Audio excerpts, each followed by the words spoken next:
did digital transformation begin? There isn't one, date in time when, digital transformation begun. And it means different things for different people.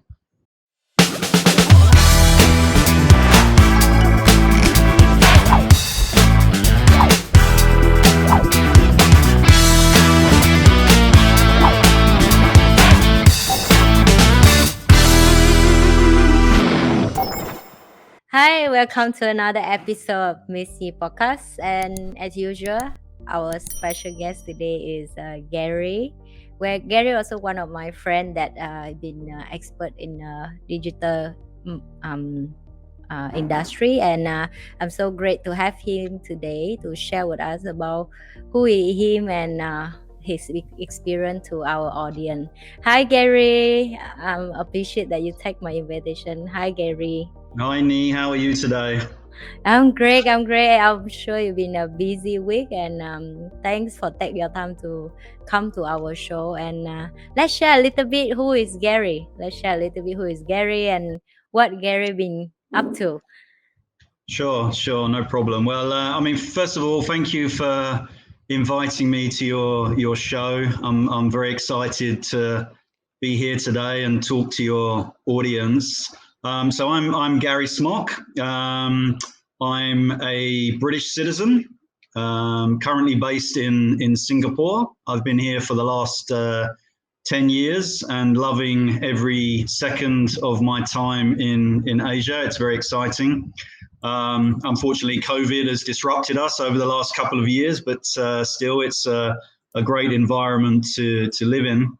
And basically my background is primarily in banking and financial services. So I've been around for quite a long time. So I started work back in the 1980s.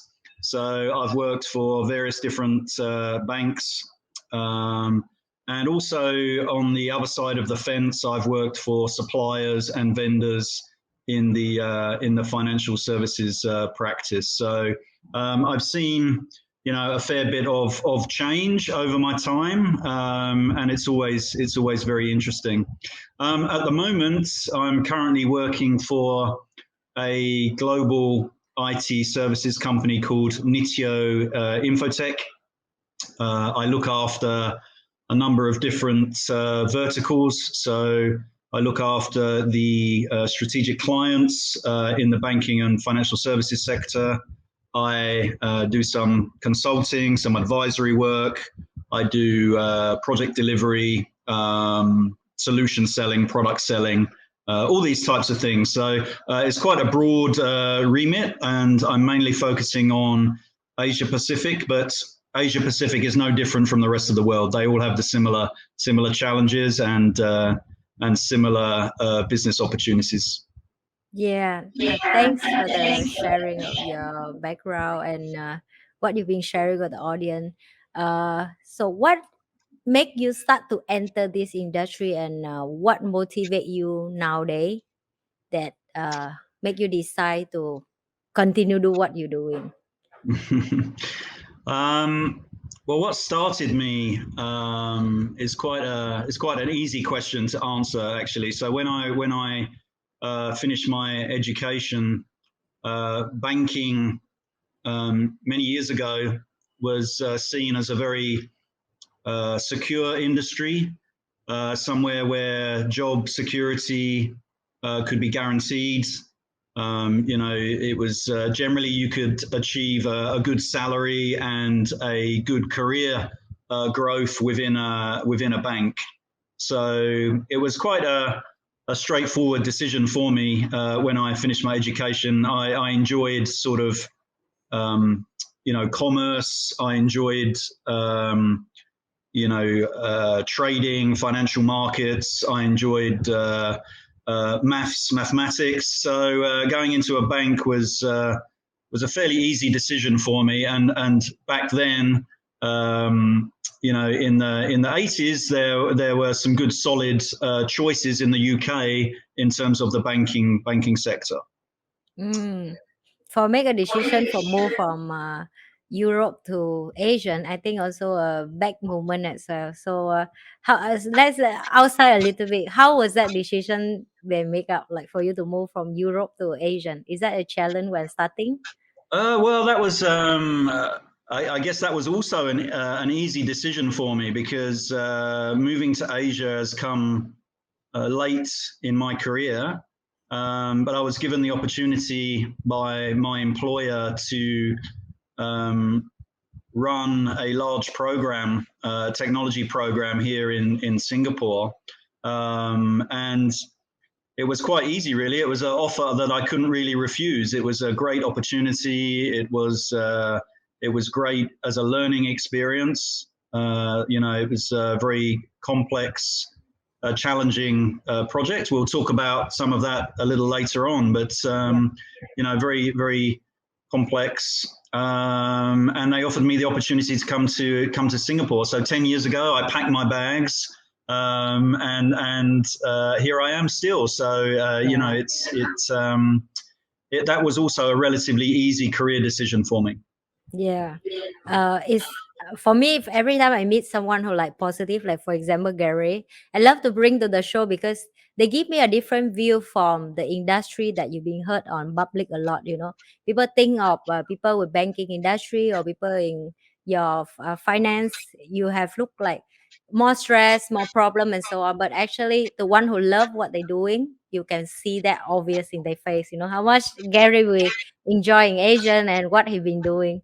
Let's go a little bit deep more about about the digital. So when had digital transformed to be a first industry and why? Because um, I'm born and raised in the period of it transformed from what we used to read on the book. Everything is go online, and in the job industry like you as well. So when does that start?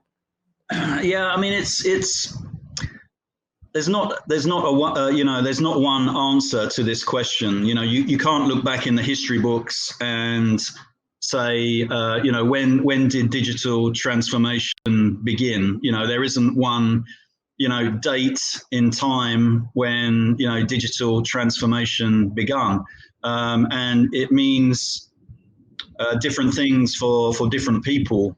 But for me, really, I think we started to see transformation back in the late 1980s, early 1990s, when we started seeing the introduction of um, personal computers. The first sort of mobile phones came along.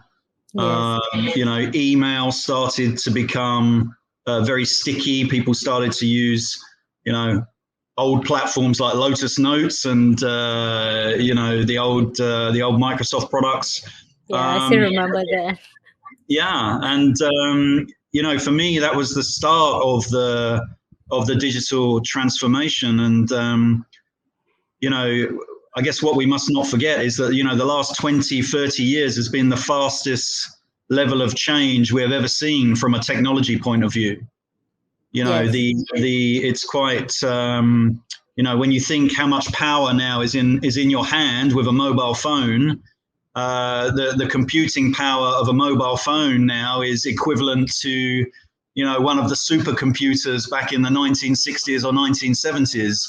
yes. It's incredible how much the technology has changed over the years. So it's but it means different things for different people. You could have maybe 3, 4, 5 different guests on your show, and Yes, digital transformation will mean something different for every individual. I agree. I agree. Uh, I agree with the point that you give example because I love how much clear you give to the audience. We've been transformed even we don't even realize that because think about even right now in COVID is also a good example that we never think that we go shopping online. We used to travel to the shopping mall and go to the queue and get in the supermarket and buy our stuff for the house, and now it just few click from the house, the mobile phone, and you go home and egg in front of the house, veggie in front of the house, and fruit in front of the house. It's amazing. It saves so much time, and also even learning experience. Like right now, back then, for me to learn the few question I just been asking you, I may need to go to the library, dig in Of the course, shell, yeah. and it's like a whole different story right now. I can get any information online right now, and I just have to decide what I want to learn. And it is have a transformation, like you say, it's slowly. But in the last 20 year, I'm experienced that I'm a one of the white rubbish that run around to learn that as well.